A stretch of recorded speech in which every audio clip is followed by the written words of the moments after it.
July 23rd, 1903.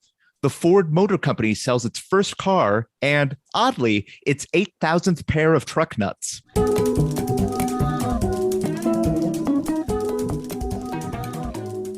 Welcome to The Revisionists. I'm Brian Flynn.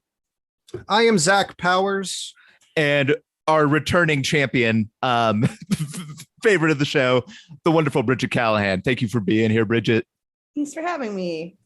Yeah, we are back. We are tight as ever. We are living through the apocalypse, and we are doing it, people. Guys, how's everyone doing in their bunkers? Bunking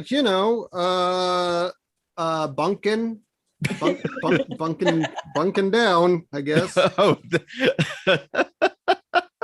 I feel like that is a euphemism, like legitimately a euphemism for, I think, fuck stuff. So I could cut that out. Bunking down, yeah. I've never heard that before, but I'll take it. I'll use it. I mean, it's the logical leap is there. Yeah. In this case, it's mostly getting depressed and watching YouTube. Yeah. But whatever works. Man, I can't think of the last time YouTube has helped me out of a depression. Versus like gently easing me into a different depression. It sometimes helps me when I just watch Mountain Goats live performances on repeat until I fall asleep. I think there's something for that. Sure, there's funny people on YouTube you can find if you look. There's cats getting adopted, and it's like, this cat got a new home, and in week 3 they started cuddling up to the owner. Like, you can find that shit. And then 3 videos later, it's all about how the earth is flat because of the government. Yeah, and an ad for Epoch Times. I wonder actually if YouTube has started to be usurped, because why do we need YouTube for animal videos when we have TikTok? I mean, as someone who still does not have a TikTok, I definitely... I think that's true for that, like, very short form thing. There's like long form movie criticism and game criticism and sometimes comedy like stuff that's longer form. That's mostly what I use YouTube for, if I'm being totally honest. And to watch Taskmaster, one of the best shows. Listener, if you're not familiar with Taskmaster, most of it is free on YouTube. It is a British comedy show, and it is the most fun. There's so much free on YouTube. I really recommend. It's a British comedy show. Didn't know about Taskmaster. I'll write that down. How old is it? Ongoing for the past 7 or 8 years. Shit. Okay. Pick a middle season and just start watching. The first 2 seasons are good, but I think your best intro will be like pick season 5 or season 7, something like that. It's just British comedians being tasked to do the stupidest shit for points, and it's a very simple premise. Every episode is different. The tasks are all different. It's really great. I really strongly recommend it. It's an easy, fun watch. All right. And This you can get radicalized by YouTube ads. Having an almost 18-month-old, my YouTube search history is like, it alternates between mostly like hardcore and metal, and then there's just like giraffes, and then baby gorillas, and then back to the most off-putting music I could find. Anyway, speaking of off-putting, you don't strike me as somebody who listens to off-putting hardcore music. Yeah. I've never known you to do that literally in my life. I don't know why is that your new thing? Are you listening to like hardcore is Neurosis? Hardcore is not accurate. Maybe more like the edgy, like more melodic songs, more melodic, Decemberists, but in their dark period. Acoustic folk punk. Are you trying to say acoustic folk punk? I'm literally wearing a cardigan right now. I can't. There's nothing I can say to come back against this. Pop Star by Ockerville River is actually pretty intense, man. Did you ever listen to? Do you remember the AJJ album? Good Luck, Everybody. I like Andrew Jackson G. Well, now they're just called AJJ. Yeah, just AJJ. But that last one, Good Luck, Everyone, that came out in I don't think I've heard it. No. Oh, no. I must have missed their most recent. Highly recommend it. It's like it was like the album that gave me comfort during the first part of the pandemic, because it's just like fuck America songs. Normalization Blues is my favorite one off of that one. I think it's an amazing song. Hell yeah. Yeah, I get my old Phil Oakes every once in a while when I want to listen to like some like America is shitty stuff, but that's a little outdated because he died a long time ago. Yeah, still relevant. Let's bring him back and just horrify him all over again. All right, guys, just to get into it, we are wrapping up our series on con artists. This is, I believe, the final episode in that run, and it's going to transition into our next topic, anti-fascism, people who fight fascism.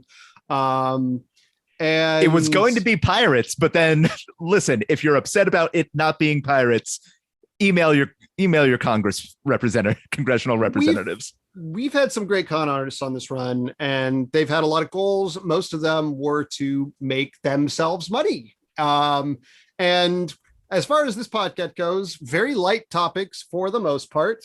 People who just sell the Eiffel Tower to rich idiots and shit like that. A gold mine, really, for what we do. Absolutely. But last episode, we talked about debatably our darkest con artist of the run, I would say. One L. Ron Hubbard, whose goal was to start a religion and live on a boat. Well, when you put it like that, he sounds fairly benign. Well, and then he did it. That's I'll give you this. That man had a wild fucking life, and he could talk some shit and make people believe it. I can't take that away. He might be the most successful con artist we've covered, but we're doing something a little different this time. What if you could use the art of conning people for unbelievable good? It turns out you can. You can talk some bullshit your way into saving thousands of lives, it turns out. So we're going to talk, one of our episodes, we're going to talk about a bona fide, honest to God hero. We're talking about Raoul Wallenberg. Just for reference, our L. Ron Hubbard episode results not finalized yet. So we were lucky enough to have actual L. Ron Hubbard on that episode. And he gave his account of our lives, his life versus the one that is commonly reported among people who don't believe a word he says. And we'll let you know next time what the results are. But today we're talking about Raoul Wallenberg, and Bridget was so kind as to provide the actual story of Mr. Wallenberg. Yeah, absolutely. And actually, I want to ask you first, because I thought you said his first name was Raoul. That's what Raoul, yeah.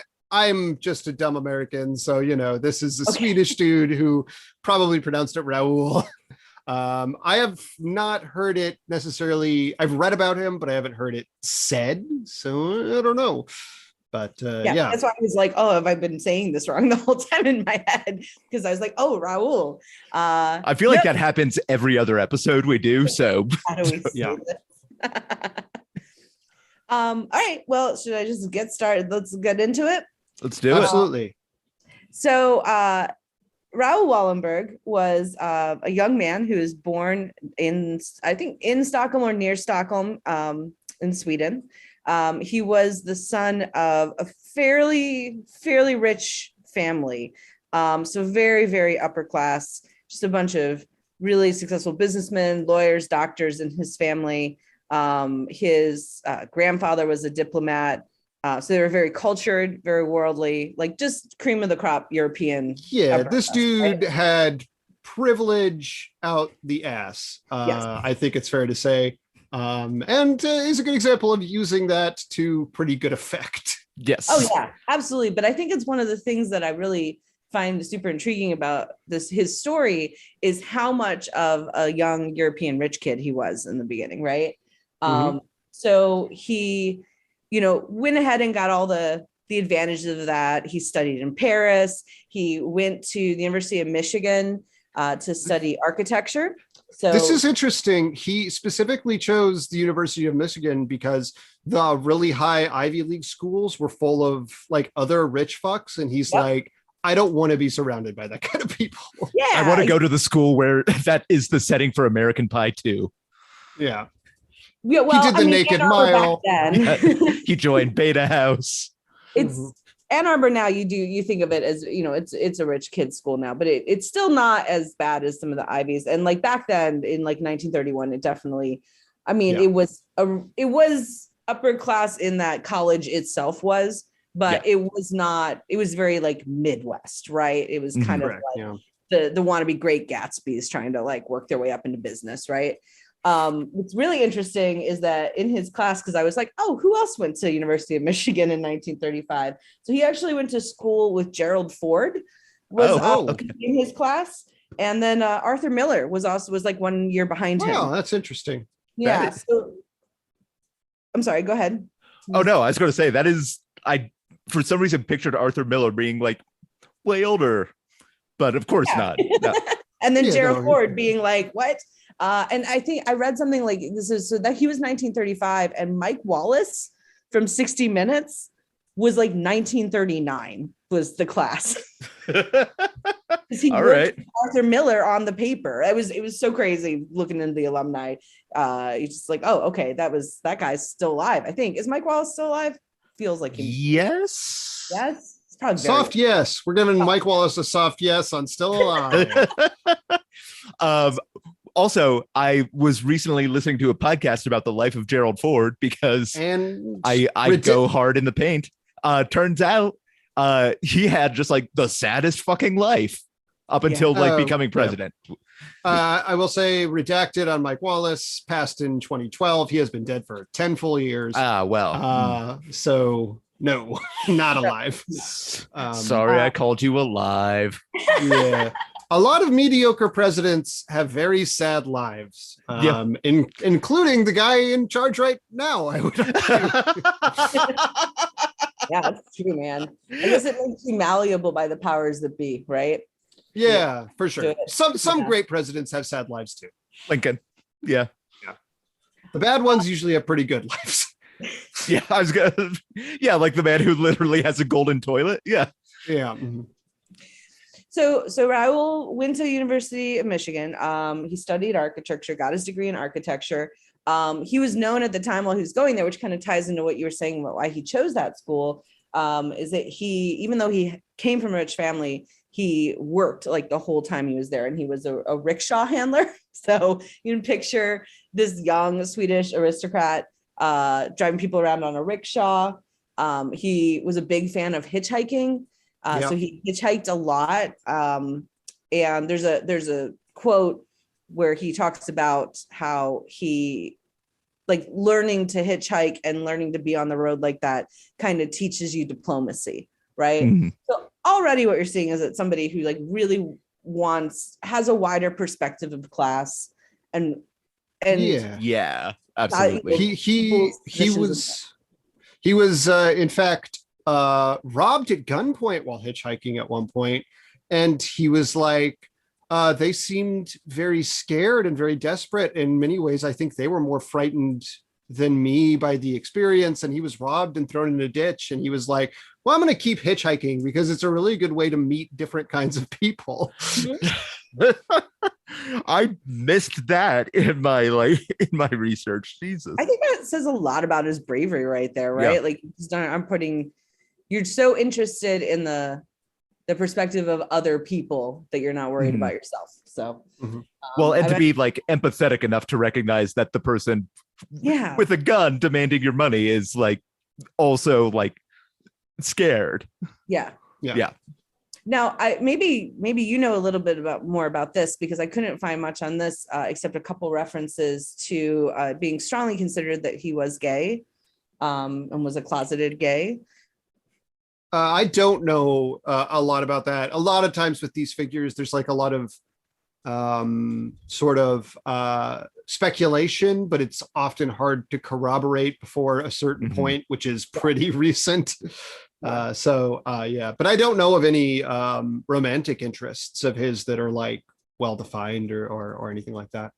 Yeah, and so I mean, just I don't know. I could see if I was going to like expound on that idea, I could see this like young closeted rich kid being really motivated to like go out and explore and find other, like, understand other people versus staying in his little social class. Because I think that I'm trying to think of some other names here, but I feel like there was a certain class of kids coming from European aristocracy that was kind of spurred them on, being closeted and going and finding. There was like very much a time where you were forming your own kind of artistic communities and cultural communities and whatnot.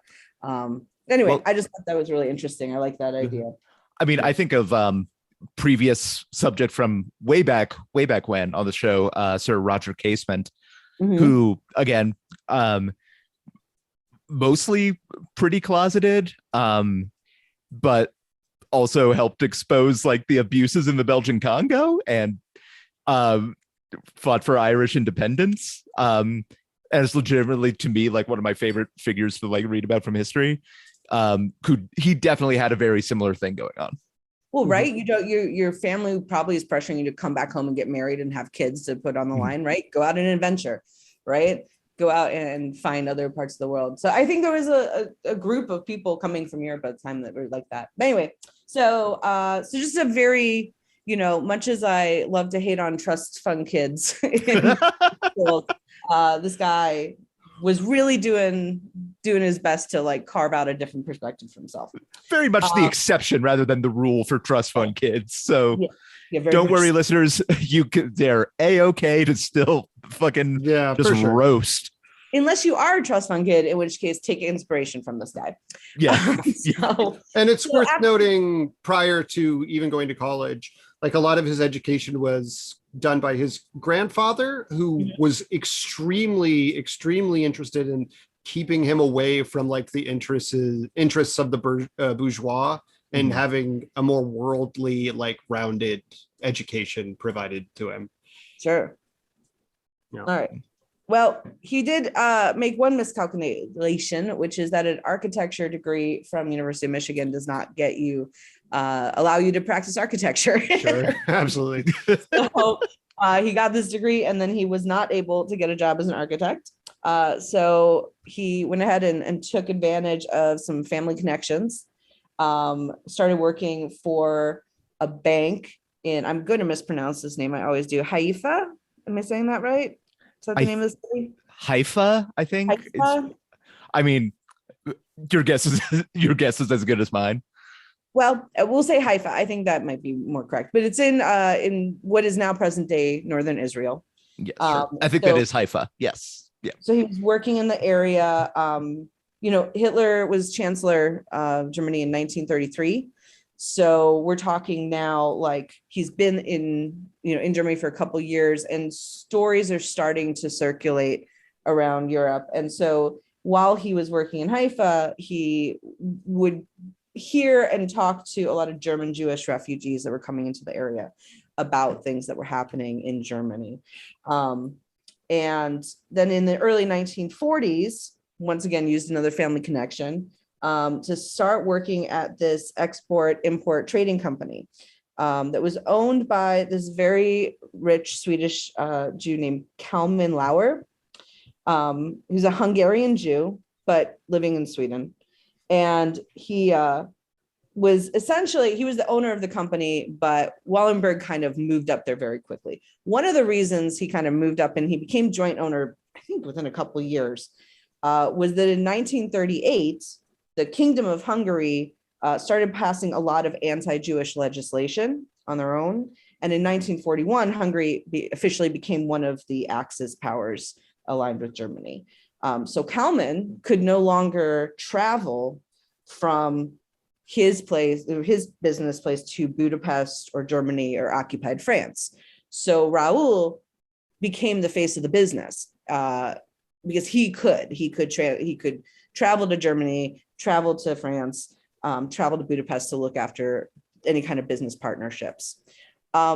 This gave him a really interesting experience that he uses later, because essentially he got an inside look at all the bureaucratic machinations of the Nazis, right? So like he really became, when it came to getting things in and out, you're talking about like importing and exporting and all that kind of paperwork, and knowing the people in the, you know, in those positions and making connections. This was really his training ground for this, was having to fill in for Lauer because Lauer couldn't do it. So a couple of things, let me look, I have to look at my dates because there's a lot of this going on here. So he's traveling back and forth. He's doing a lot of business trips all over Nazi occupied Europe. We're at 1944 now, and the mass deportation of Hungarian Jews to extermination camps in Poland is ramping up. So in 1944, the reported number is, I think, 12,000 deportations a day. When we say deportations, we mean to Auschwitz and other camps like that. Yeah, this is the point where the full death camp part and starts pretty late in Nazi era, like it's in like early 43 or something like that. But at this point, it's like, we're going to lose this war. And they're like, well, we're going to take out as many people as we can. I kind of skipped over something here. So 1941 is what the date, but essentially this little tidbit was that Wallenberg, in the middle of this war, became really inspired by this British propaganda film that he saw called Pimpernel Smith. Did you read about this? Yes, I did. I have never read or seen or heard of this movie. I kind of want to watch it now. Now that I have a title for it, but it essentially was a British movie. It was an anti-Nazi propaganda movie they put out, where Leslie Howard actually rescues Jews. And so apparently Raoul was very inspired by this, right? So he's got it in his head that there is this thing in there, you know, he wants to be involved in this heroic venture, right? But that's not, I mean, that's like you or I going and being like, okay, we need to get these kids out of cages on the border, right? Like you can say that, you don't really have like a set way that you're going to do that, right? So you carry it in your heart and you're like, well, I want to do something, but I don't know what. Well, me being like, Fight Club's fucking dope. I want to start a fight club. I want to start a Boondock Saints. Yeah. Yeah, exactly. So back to 1944. Okay, so Raoul is living in this. He's working in it. He's already feeling this, you know, desire to do something about this crisis that is not just building, but has already exploded, right? This full-blown genocide.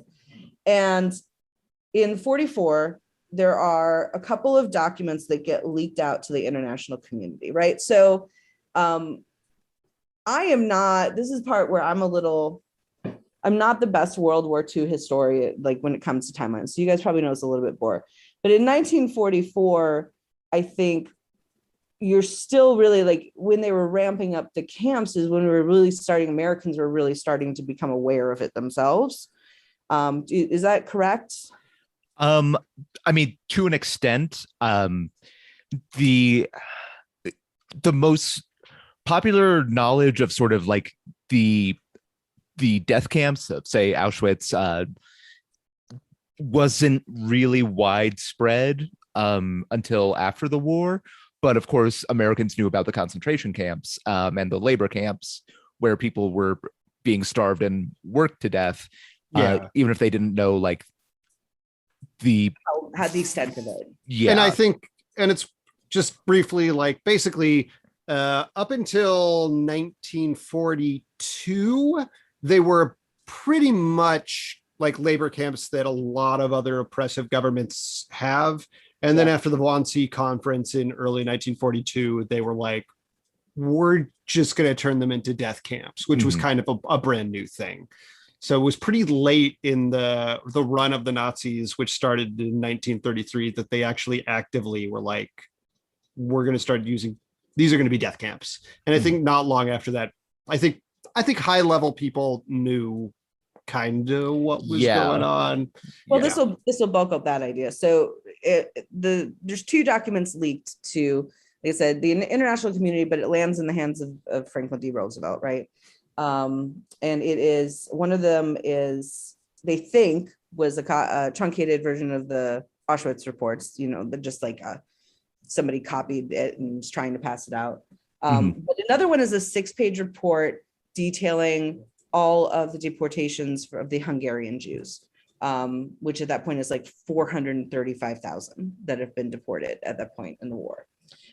So Roosevelt goes ahead and creates the WRB, which is the War Refugee Board, inspired by this. And the War Refugee Board is specifically an initiative to set up a rescue operation. And it works out of Stockholm. There's a spy center set up in Stockholm. It was run by a spy named Ivar Olsen. He was like a treasury official. And they sent him out there to organize this rescue effort from Stockholm. And Olsen goes out and he starts recruiting prominent Swedish Jews for this committee to kind of fund and organize this effort to rescue Jews from Hungary. One of those rich Swedish Jews is Kalman Lauer, Wallenberg's partner. I mean, current partner, I think at this point, right? Yes. Sorry, I meant to sound more certain about that. No, I believe because Wallenberg's still working for his company. That's the whole point of it. So they're still partners, unless Lauer left at that point. I don't know. But so he's on the committee. Wallenberg was not actually the committee's first choice. They had another candidate. I don't know why they rejected the other candidate. He was Swedish aristocracy. I don't know if that had something to do with it.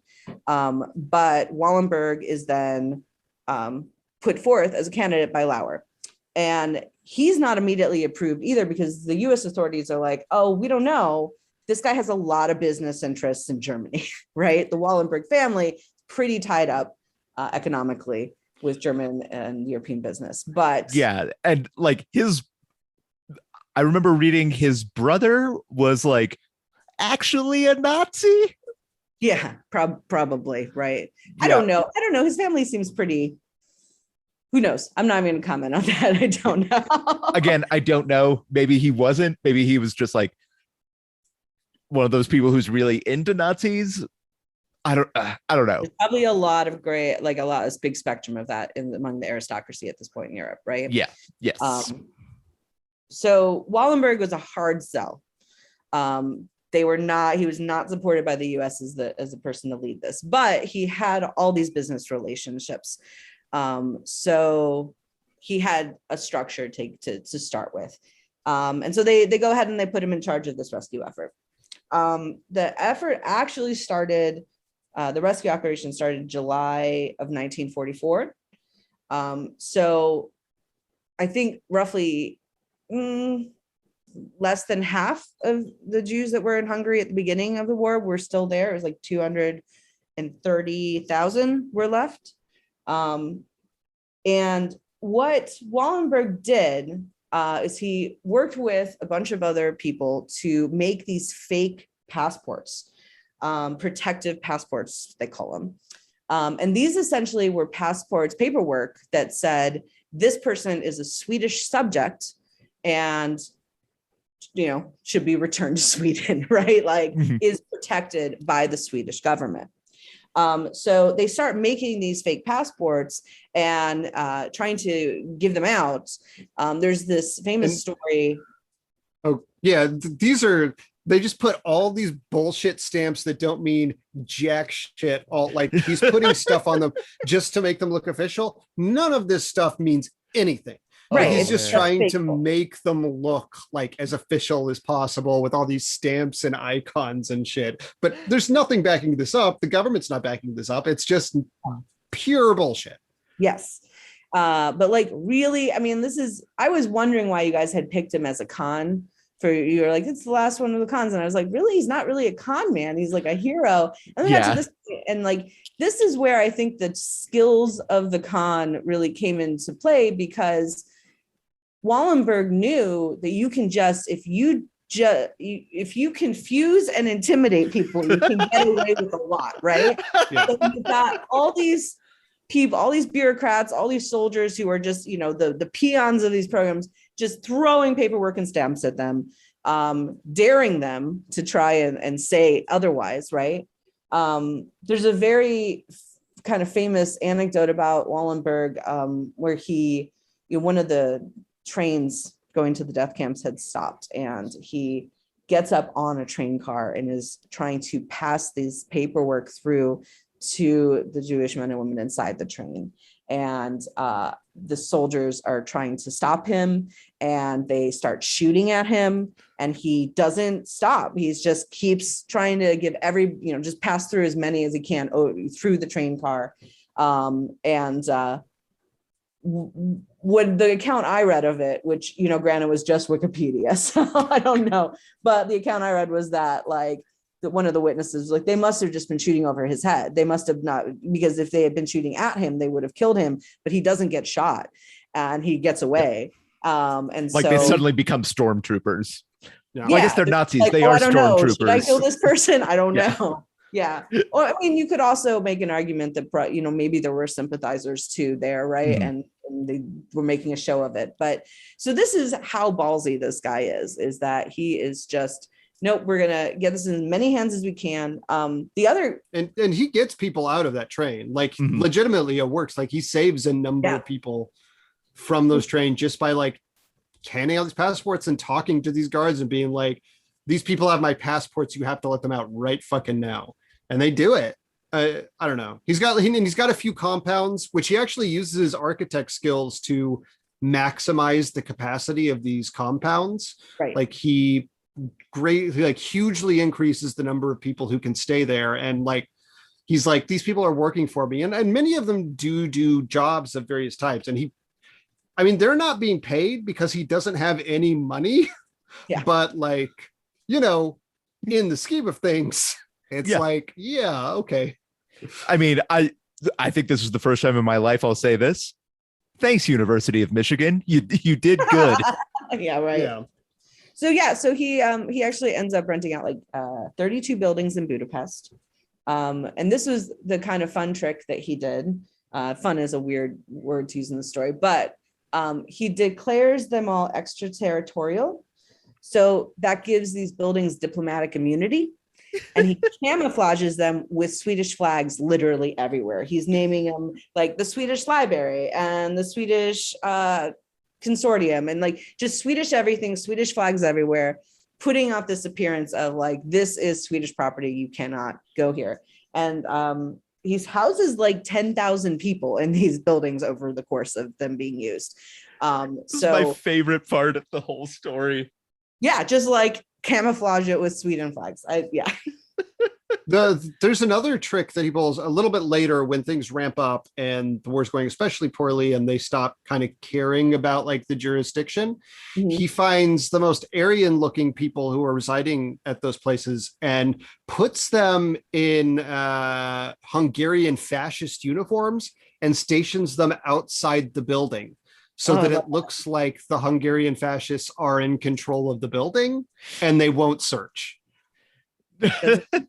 Amazing. And also, duh, right? Yeah. That. Yes, that is what you should do. Absolutely. At a certain point, he might as well just grab the rifle barrel of a Nazi and just turn it backward so it's facing him.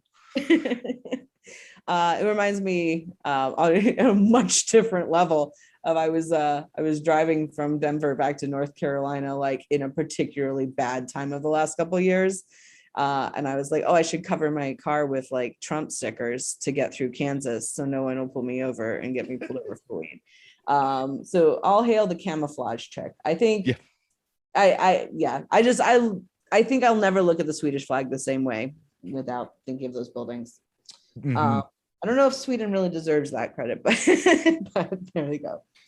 All right. So he saves a ton of people this way, right? The numbers of how many people he saved vary wildly. Some people are he saved 100,000 people. Other people he saved 10,000. There was something I read that was it was probably more around 4,500 people, 4,500. I think the truth is probably somewhere in the middle between 10 mm-hmm. and 4, right? Regardless, more people than I've ever saved. More than a 9/11. More than a couple 9/11s, right? Yeah. Even the lowest estimate is more than a 9/11. Yes. that So- standard unit of measure. I mean, I guess I fucking use that a lot of the time to measure numbers kind of people. standard. Yeah, we use that a lot. Oh, that's a weird revelation. We do use that as a unit of measurement. Anyway. Yeah. All right. Well, okay. So he quickly becomes target. And I will say, for reference, Oscar Schindler saved about 1,200 people. Yeah. That's a good reference. So this guy Step your shit up. should have had a movie made about him, right? Has there ever been a movie made about him? Yes. I don't know why there hasn't. There should be a bigger one, because not in America. This story is fucking crazy. Yeah. There's been movies made in Sweden, I believe. Let me see. Okay, so basically he becomes, he's a huge figure in the Budapest underground movement in the resistance. He is sheltering and protecting refugees. He's getting people safe conduct out of the country. He's working with all kinds of different spies from different areas. He's working with people from MI6. He's working with the Dutch. He starts having to move around himself because he's such a targeted, well-known figure at this point, right? So he's just kind of Adolf Eichmann, I think, called him something like the Jew dog or the Jew rat, something like that. He was like enemy number one at a certain point. So he's enemy number one in Budapest. The Soviet army occupies Budapest. And one of his last acts before the Soviet army comes in is that he tries to persuade the occupying Germans to stop a plan to blow up the Budapest ghetto and murder all the Jews that are left there. I think one of the, go ahead, I'll add after. No, go ahead and add on, because I don't know, I did not find a lot of information about that. So the guy, there's near the end when it was clear the Soviets were coming in, and this is a big part of the potential 100,000 figure. Eichmann was like, okay, we're not going to get these people sent out to camps or whatever, but we can just kill them. We can do basically one of the biggest mass shooting murders of the entire war. Babi Yar is the biggest one that actually occurred. And he orders this guy in charge of Hungary to find every single Jew he can in Hungary and just shoot them all in a mass slaughter. And the Nazis stopped doing this because the people who did it tended to kill themselves and become alcoholics and stop functioning. But this was the end of the war. So they're like, fuck it, we're going to do it. Yeah. And Wallenberg went to the guy in charge, the main fascist in Hungary, and was like, if you do this, I promise you, I will do everything in my power to make sure that you are hung after this war ends. You will be hung because I will fucking make sure it happens. And the guy didn't do it. It didn't happen. Doesn't Eichmann get hung later in Israel anyway? Yes. Eichmann does. This is a different guy. This is the guy who was in charge in Hungary who decided not to follow Eichmann's orders. He's Stumptrumer or something was his name. Yeah, it's a very tricky name. Yeah. There's a different fascist faction in Hungary called the what was it, the Iron Arrows, the Cross and the Arrow Cross, Arrow Cross. That's what it was called. Yeah, this guy ran the Arrow Cross. Also, if you're interested in a film about Raoul Wallenberg, there's Wallenberg: A Hero Story, which was a 1985 made-for-TV movie on NBC. And then a Swedish movie from 1990 starring Stellan Skarsgård called Good Evening, Mr. Wallenberg, which sounds more like... Oh, that's a very lighthearted name. Which is not the title I would go with. And then there's also Raoul Wallenberg Buried Alive, which is a documentary. And then Raoul Wallenberg Between the Lines. His name was Wallace Schmidt-Duber. Oof, that's unfortunate. Yeah. Well, I don't know what happened to for that guy. him, But none of us really remembered his name, so I guess he lucked out Yeah. that way. Have a shitty name if you're going to be a genocidal asshole. Yeah. So I guess for the sake of history. All right, so there's a siege of Budapest. We're talking about October 1944 now. Budapest is under siege, and the Soviets are surrounding them, and the Germans are refusing to give up. And this is when Wallenberg is called to General Malinsky's headquarters. Malinsky is a let me find him here. This is a part I got a little confusing with because he's from the Second Ukrainian Front, which is the Russians, right? Yes, So it was part of the Yes. Russian Red Army. Yeah. Okay. Yeah. So he's called to General Malinsky's headquarters to answer. He's been accused of spying, espionage. This part I really liked is that, you know, he knew he had this meeting. He's getting called into the office. So he uses this meeting to actually smuggle copies of the Auschwitz report to the Hungarian government in Debrecen, which is where he has to go. So his famous last words are, I'm going to Malinsky's, whether as a guest or a prisoner, I don't know. And he goes there to this office and then he disappears. This is where we kind of lose all information. This is where it becomes sort of a conspiracy, you know, like there's a lot guessing game. a lot of gossip. Yeah. So officially, he was declared dead by the Soviets. They said that he died of a heart attack. So he's arrested in January of 1945. The Soviets say that he dies of a heart attack in July of 1947 after being imprisoned for a couple of years in Moscow. There's also then reports that come out that people say that they've been in jail with him. Years later, people are talking about a prisoner, a Hungarian prisoner who's been in the prisons for decades at that point, right? There's never any body. There's never any kind of anything other than this document from the Soviets saying, hey, he's dead, right?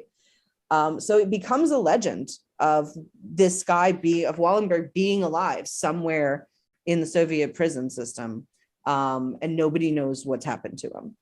And he's not officially, other than that Soviet document, there's a lot of investigations launched into his death.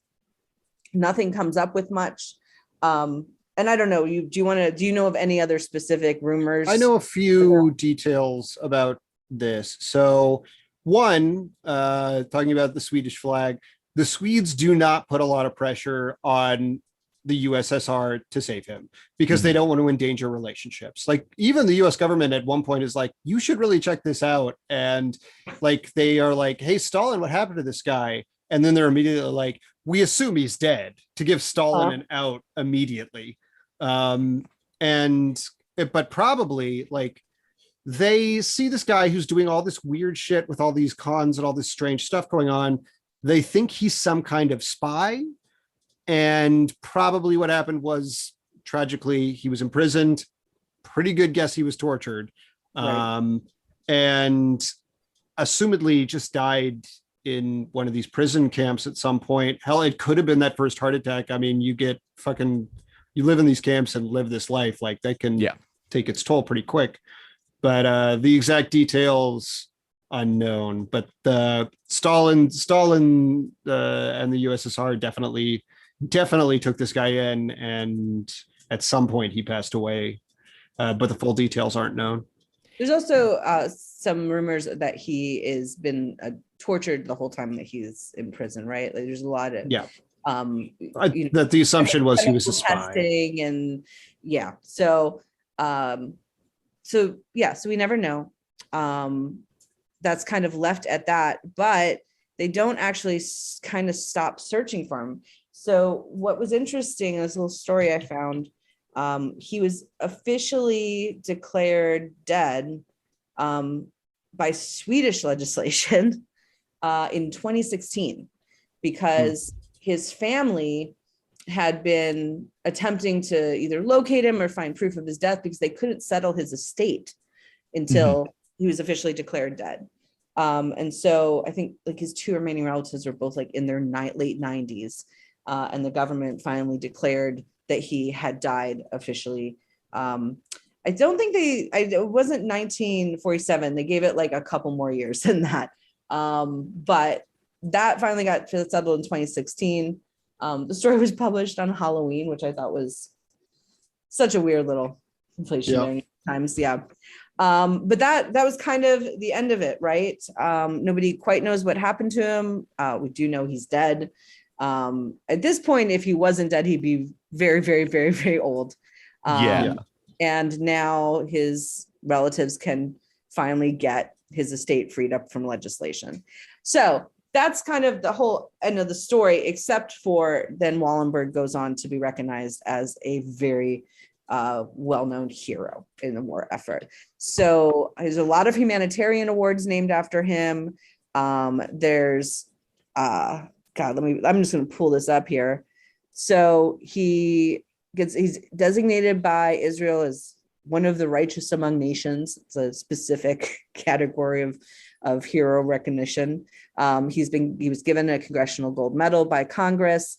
There's a Raoul Wallenberg Committee of the United States that they started in the 80s to perpetuate the humanitarian ideals that he encapsulated. And there's a Raoul Wallenberg Award it gives to people who are out there doing the same work.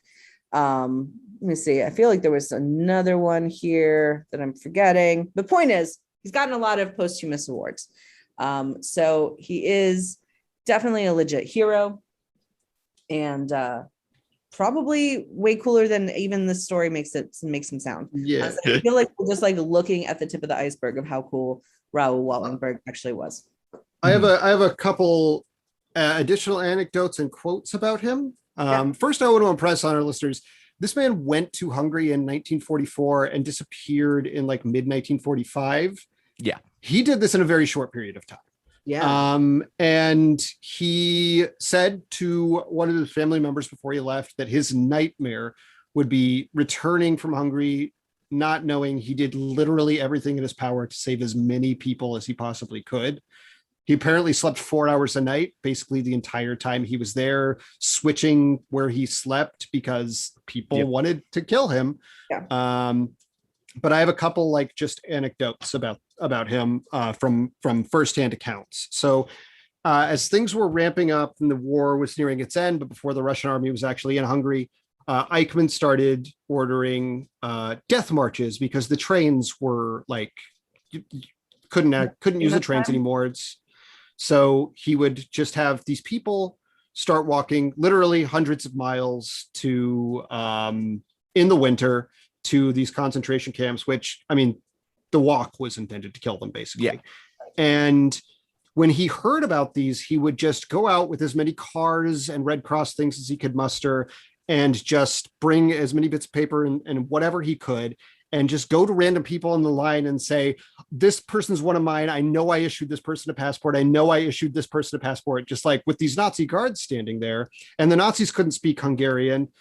So they would just like show like their IDs or anything they had in their pockets. And he'd be like, that's one of mine. That's one of mine. And take them back on as many as he could fit on the cars. And apparently like one of the things he said to and he saved a few hundred out of, many, many people. And one of the things he would say to these people as he left, one account was like, he said in Hungarian, which the Nazis couldn't understand, to the people he couldn't save, I am sorry. I'm trying to take the youngest ones first. I want to save a nation, which is like very like, and then like, there's also a story. This one's very dark, just so you know, but some people from one of his compounds got rounded up by the Iron Cross one night, and they tied them together, 3 together, and to save bullets, they would shoot the person in the middle and throw them in the river to kill them. Oh. And when this happened, he found out about it. He went to the river with as many able-bodied people as he could, and they spent the entire night, hours and hours and hours, pulling people out of the river. over and over and over again, like even though it was like a freezing river, and saved dozens of people. And you know, there's just two quotes I want to say about this guy that are from, one is from one of the people in his compounds, his where that he like helped, right? One of the young Jewish people. And it's a little bit of a longer one, but if you'll indulge me, I think this is like a really remarkable story. It's one of my, I think one of the most remarkable people in modern history. So this person who was in his compound, 13 years old at the time, said, one morning there was a group of Hungarian fascists that came into the house and said all able-bodied women must go with them. We knew what this meant. My mother kissed me and I cried and she cried. We knew we were parting forever and she left me there, an orphan for all intents and purposes. Then 2 or 3 hours later, to my amazement, my mother returned and with the other women. It seemed like a mirage, a miracle. My mother was there. She was alive and I was hugging and kissing me, and she was hugging and kissing me and said one word, Wallenberg. I knew in that moment, I'm sorry, it's a little small. I knew who she meant because Wallenberg was a legend among the Jews. In the complete and total hell in which we lived, my mother said that we were living, I'm sorry, it's very hard to see. In the complete and total hell in which we lived, there was a savior angel somewhere, moving somewhere. After she had composed herself, my mother told me that they were being taken to the river when a car arrived and out stepped Wallenberg. And they knew immediately who it was because there was only one such person in the entire world. He went up to the Arrow Cross leader and protested that the women were under his protection. They argued with him, but he must have had incredible charisma and some great personal authority because there was absolutely nothing behind him, nothing to back him up. He stood out there in the street, probably feeling like the loneliest man in the world, trying to pretend there was something behind him. They could have shot him and there would have in the street and nobody would have known. Instead, they released the women. And then the last one, which is an Israeli attorney general who honored him as righteous among nations, said, here is a man who had the choice of remaining in secure, neutral Sweden when Nazism was ruling Europe. Instead, he left. And he left this haven and went to what was then one of the most perilous places in Europe, Hungary. And for what? To save Jews. He won his battle, and I feel that in this age, when there is so little to believe in, so very little on which our young people can pin their hopes and ideals, he's a person to show the world, which knows so little about him. This is why I believe this story of Raoul Wallenberg should be told, and his figure in all its true proportions projected into human minds. Yeah. Well, you just kind of summed it up right there. Is like, I think at some point I remember reading this like somewhere back in college, but the fact that he isn't just one of the heroes we hold forth for any kind of resistance, right? Like, I remember we had this thing called Peace Day at my hippie grade school that I went to, right? And we learned it. We talked about Dorothy Day, and we talked about Gandhi, and we talked about MLK. Sure. And like, this guy should be in that roster, right? Like, we're talking about the most. It's like a Harriet Tubman figure to me. Yeah, he is. Yes, absolutely. And it's something that is incredibly important to remember right now, right? Because we're also talking about a guy, he didn't have any military training. I mean, I know he did his compulsory Swedish service, right? But like that, it's nothing. He wasn't a soldier. He didn't do this because came from money, right? It wasn't like his money was completely funding all this. He really was just like, oh crap, I'm going to do something. And I'm going to have the confidence and it's not recklessness. It's like that knowing that somebody else is more important than you, motivation, right? Yeah. Like, my life isn't worth it in the face of this. I'm going to do this anyway. Which is just the thing I think we all need to kind of put inside our hearts right now. You know, I think is, I mean, maybe I'm getting, I feel like this is okay to say on this podcast. Oh no, yes, like 100%. We are already in a fascist state and we are sliding down further and further. And I feel like in my lifetime, in the next 10 years, it's going to get pretty horrific. And I think that we all need, this is a guy to be a hero to anyone who considers himself Antifa now, right? Mm-hmm. Yeah. So yeah, it was an amazing choice, and I learned a ton from reading about this guy. So thank you for. I mean, and even to think of like somebody who is obviously like when in these fights there is I believe a place for like violent action, but this is a man who did not have the ability or the means or the training to do that, and he found a way to save thousands and thousands and thousands of people. Yeah, and that's a really good point, right? Because don't we all feel like helpless? We're in the face of like, what could I do? I don't have a bunch of guns. I don't have a bunch of money or property, but like, no, he just made them believe him, you know, like that's incredible. Yeah, I mean, I think this is definitely a record in the first episode where both Zach and I got very emotional. And I think again that is at least partially down to the timing of when we're talking about his story. But I mean, also just thinking about like sort of the macro view, like we talk about like, you know, numbers of lives saved, and we talk about sort of his movements over the years and things like that, but also just the micro day-to-day level of like you were saying, Zach, sleeping 4 hours, moving every night, just and the terror also, yeah, it's worth noting that other people who are doing similar things imitated the things he was doing. Yes. So it spreads out even farther in that regard. Yeah, he was both like a very good person who was also happened to be very good at the thing he did. So which is when you get that combination, like those people need to be remembered. I mean, these days, honestly, guys, I don't get a lot of hope from anything. It has been real fucking bleak in my head and my heart. And, you know, reading about past fascist states doesn't really usually give me anything to look forward to. But this is, I mean, I feel fired up by this guy. And I do think that like, you know, you want to make a stencil to start putting around Denver. For people, I think this guy should be more of a face of everyone around the world who's resisting anything right now.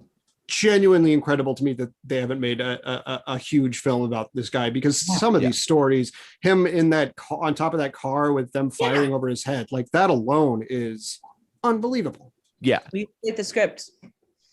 Yeah, I mean, it might be one of like that, even to hear it described. And like to see that if that just came across like a spec script, I'm sure so many readers would be like, that there's no way he would be that brazen or that. I mean, Lucky even, I think, enters into it there. But just, yeah, it's unbelievable. And it's truly insane that the Nazis didn't even get him. It was fucking Stalin. It was, yeah, which is also not the first time that thing has come up on our show. Guys, listen, over the last few months, I basically discovered I'm an anarchist, so we're gonna get into some more things. Anyway. You ready to try and do a fake story about this guy? Yeah, what the fuck?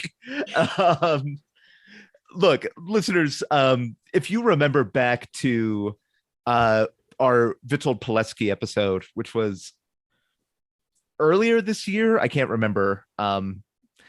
It was not too long ago. I also had the alternate history for someone who resisted the Holocaust. And so here we are again, and I'm making the same caveat of this is hard. Yeah. This is a comedy podcast. You know, and we I was going to say also, we've had a long-standing promise of we will not do the Holocaust. This is, of course, we're not obviously going to be ever, ever, ever doing an alternate history that involves someone's experience in the Holocaust, because the moment someone tries that, I'm shooting the internet in the head. And so here we are, we're doing this, and I'm just talking myself through it. I will say, because he has like the con artist skill set and inclination, it was definitely easier to be goofy than I was with Pileski. So I'm going to talk about specifically the sort of the fake Swedish missions, the Swedish enclaves that he set up in Budapest. Because when he was setting that up, like, he got the flags. That was great. That was, if I was voting for that on Design Home, I'd give it 5 stars. Just a bunch of Swedish flags everywhere. But like at a certain point, he realized that like doing the exteriors of these buildings wasn't enough. You couldn't just put up a sign that said, the Swedish library or like the Swedish consulate or whatever, because inside they were just an empty office. So he realized they needed to be more. And so like he scrounged around, he used his Swedish connections to get like just some secondhand furniture to really do like set dressing in each of the offices, right? But like reassembling the furniture was very difficult. Like one time he was almost caught because he was trying to like it was like late at night, he was trying to put the cabinet front on like a solid oak credenza, and it was taking forever, and the guards were coming by, and everything, his whole plan would have been shot at that point. So he realized he needed a way to set dress his sort of Rock Ridge deceptive office buildings efficiently. There was, I noticed in my own research, some rumors, who knows if this is true. I don't know that there's really evidence for it beyond just like a few people who seem authoritative making like solid sounding conjectures. Well, that's what his life was all about. So yeah, that's true. That he was actually affiliated with OSS, which was sort of the predecessor to the American CIA. Back when the CIA fought fascists. Anyway, so he hooked up with his contact there. They got in touch with some providers from Sweden, and they got sort of a cheaper, lighter composite furniture in a modern style that fits sort of the taste in Sweden at the time, that was easier to assemble, and had clear instructions, and it was packed flat, so you could like, if you're walking down the street, you can just like slip that bookshelf down your pants and no one would notice.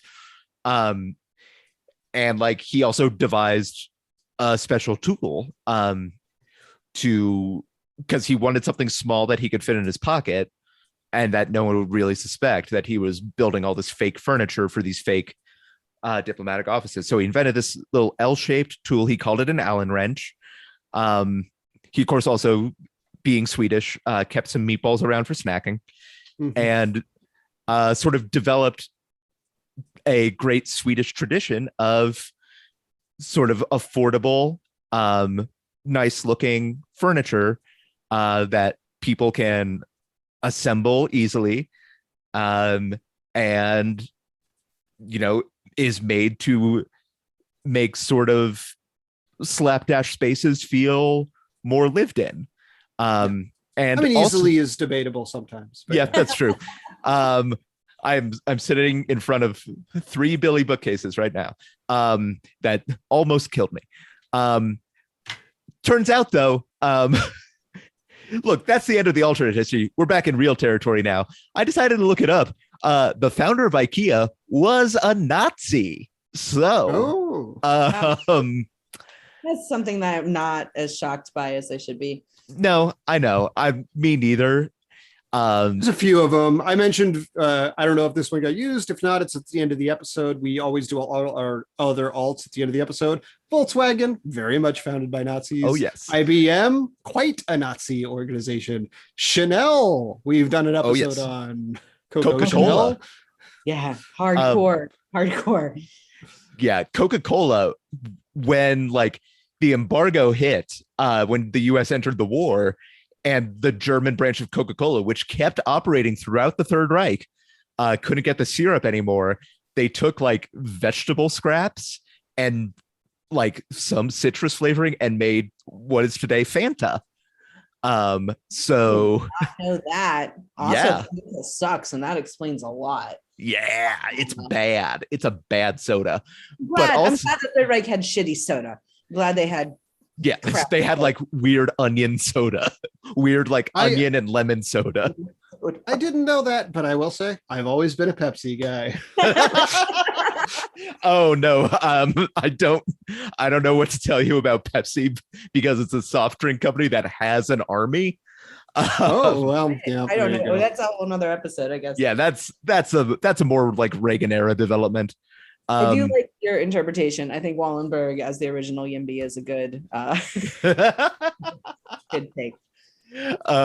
Good job. Okay, the IKEA guy, I will say it seems like there's some debate whether he was like, because he was a member of the Swedish fascist party. Mm-hmm. And Sweden was, as Bridget mentioned, like officially neutral. So like he didn't have to do that. Right. Like there's like so many times when you discuss people who are in business with the Nazis, like there's often some gray area with like how much they actually themselves were like virulently, murderously anti-Semitic, versus how much they just didn't care or were trying to keep doing business. Yeah. So I mean, that's all of Christian evangelicals right now. yes. Right? Yeah, exactly. None of those people believe in God and Christian values. What they believe in is having their church members come to their car dealership. Yeah. So, yeah, exactly. But sorry, go ahead. No, go for it. This, what you were talking about. Did you guys see this story? It was a couple news cycles ago at this point, but right when they the assholes started showing up to protest at like drag brunches and stuff like that. Oh yeah. In groomer, right? There was this article from Texas about this group that had come out to protest this kids drag brunch. And in it, the thing that was striking about it to me and to the person who had shown it to me was that it was the leader of the group, of the anti-drag brunch group, called themselves Christo-fascists. They identified as Christo-fascists. And I was really thrown by that because I was like, oh, okay, now you're actually just bringing back this idea of this is a political party that I thought we got over the first time they fucking murdered everybody, right?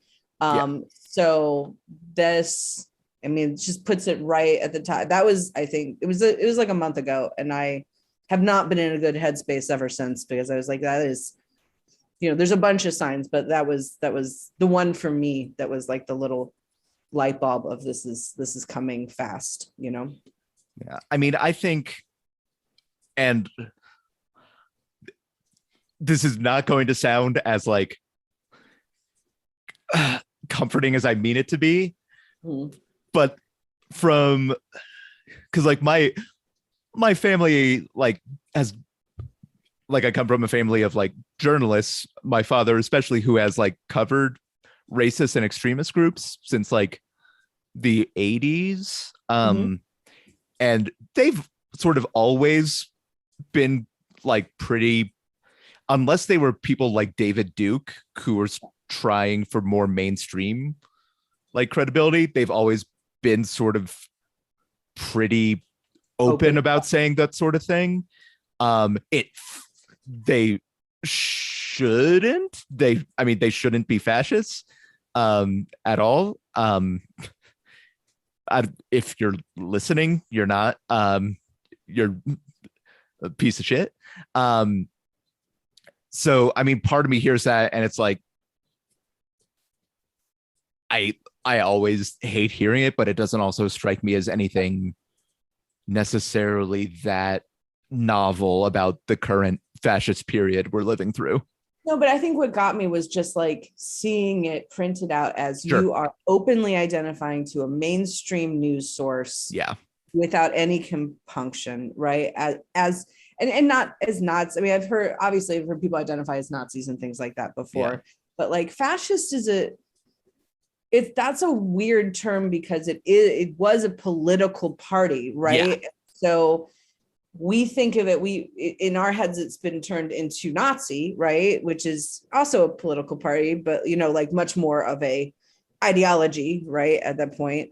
And fascist could legitimately come back as a political party, right? Like it is still a political thing. There have been lots of countries that have been openly fascist, right? Yeah. So I don't know. That was the striking part for me. Definitely. But I'll take it as comforting. Thank you. Yeah. The fascists have always been like this.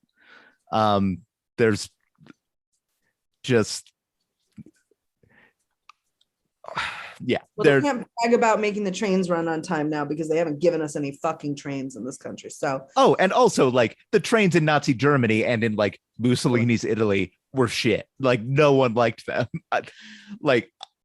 It's the smallest, most insignificant thing to harp on, obviously, but like they didn't actually make the trains run on time. They made the trains shit.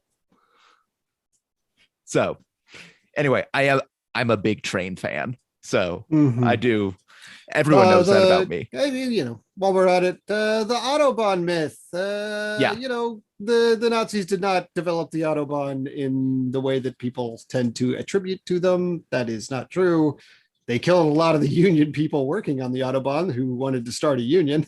Yeah. And the idea was not theirs. It existed before them, and they did not develop it well. They just liked the idea and tried to herald it as an accomplishment that was not much of an accomplishment. Yeah. Like Elon Musk. Yeah. Elon Musk, the Autobahn. Oh man. Oh no. Speaking of people I hate, like specific people. Anyway, that is the alternate history of Raoul Wallenberg. We've been going both ways tonight. However you want to pronounce it. Yep. I guess that leaves it to me to do final judgment, wrap out the episode. Before that happens, briefly, Brian, no plug. Plugs, I want to say thank you to the people who reached out and bought some baked goods from me to support abortion funds. Yay. And hopefully that will be something we'll do again in the near future with a different menu. So yeah, keep an eye out on that. And abortion funds will continue to need your help. We'll also definitely be running that sale to support some other causes that are going to need help. But yeah, definitely really appreciated hearing from everyone and really appreciated everyone's generosity. I'll briefly say that I have a second podcast. It's called The Movie Trap. It is a movie podcast. There's like a gamified aspect. You don't care about that. If you want to listen to me talk about movies, go find one you like and listen to it. It's fine. Listeners, I know this episode has been short on goofs. If that's your complaint about it, I don't know what the fuck to tell you. But amazing on information. Yeah. So look, we can be just taint stuff all the time, but It's That's not easy what when the you se- got a Victor Lustig cell in the Eiffel Tower. Oh, baby. Oh, that sweet lusted stuff. Oh, yeah, that was money. Um, Well, I loved it and I learned a lot and I love talking to you guys. So thank you for having me on. yeah, of course. Thank you for joining us. But Um, Zach, if you're ready to render your judgment. it's not going to be surprising. I'm going to be honest with you. It's going to be the true history. This is like truly. There's not a lot of people in history that I admire more than this man. So yeah, I think what he did with his life speaks for itself and is has no need for any change or alteration. I think he's really a, an inspirational figure, and especially in trying times, to think about this guy in these really dark days doing so much good. Do you have any reading stuff you would recommend? Do you have any books you would recommend about him or? I was just trying to look for some. Yeah. Well, anyway, go look him up and read about him and then find. Yeah, better. I just looked up a number of various articles, and there's a few other podcasts that have episodes about him too, if you want a little more of a deep dive. But you could just like look on your podcast app for Raoul Wallenberg, or yeah, I'm sure there are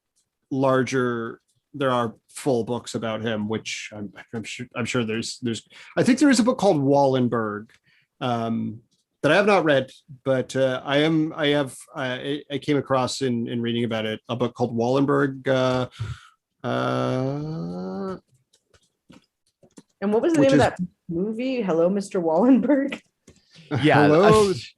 Goodbye, Good Mr. evening. Chips. Good evening, Mr. Wallenberg. Yeah. Yeah. So there's Wallenberg, the incredible true story of a man who saved the Jews of Budapest. By Katie Martin is one such book that you could look up. I think you could probably find a number of writings about this guy.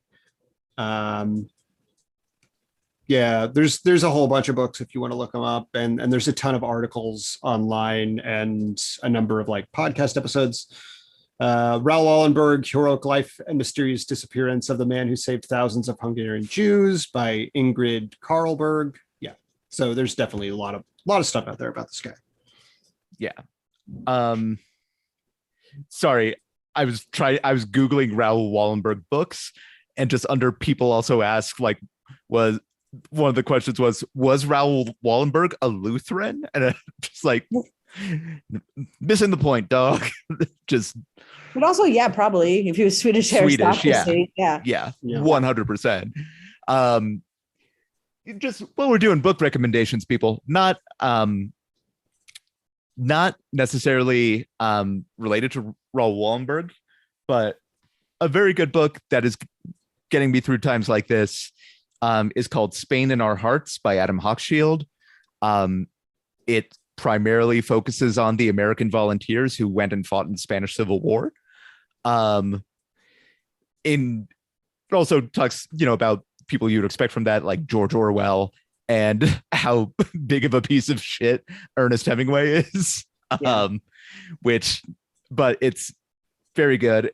Hochschild has a lot of books that talk about individuals standing up against oppressive systems. His book about the Belgian Congo is one of my favorites, King Leopold's Ghost. He also has another one called To End All Wars, which I believe I must have referenced in our World War I series. That was basically two narratives counterposed of like the horrors of the front lines of World War I and also the pacifist movement in England at the time.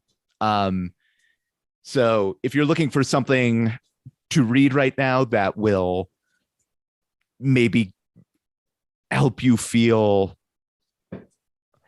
more optimistic, or at least less hopeless, I'd really recommend those.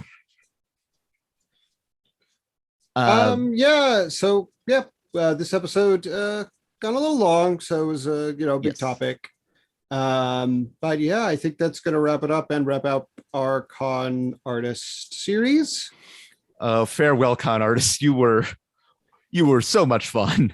Who's next on your Resistance to Fascist series? Not sure who's next exactly. I have the short list sort of working. Zach, I wanted to see what ideas you want to throw on that, but we can talk about that later. So still sort of compiling it because, like I said at the beginning, it was originally going to be pirates next, but then the fascists had to go and do their thing. Yeah, this is better. Yeah, so I didn't hear who you guys. We'll get around to pirates later. Yeah, we'll get to pirates when we realize we can't take another episode of talking about fascists anymore because it's so awful. But I think, dear listeners, that is going to wrap us up. Feel free, if you're on Patreon, you can vote.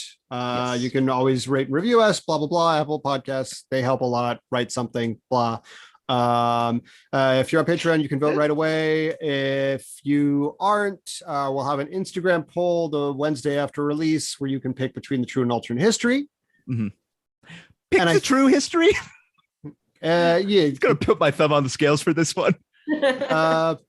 But yeah, I think all that remains is for us to thank Bridget. Thank you, guys. Yeah, thank you so much. And Brian, you usually do the last bit of the outro, so I'll let you. Thank you, Zach. Thank you for everyone here at the Revisionists. I'm Brian Flynn.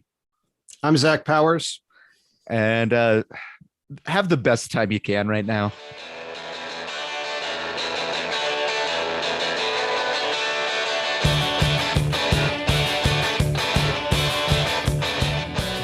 July 23rd, 1992.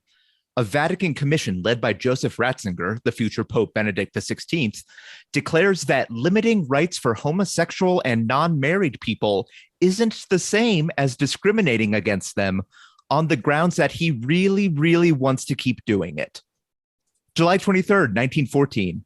Austria-Hungary issues a series of demands to Serbia in response to the assassination of Archduke Franz Ferdinand. Serbia accepts all but one, and Austria declares war.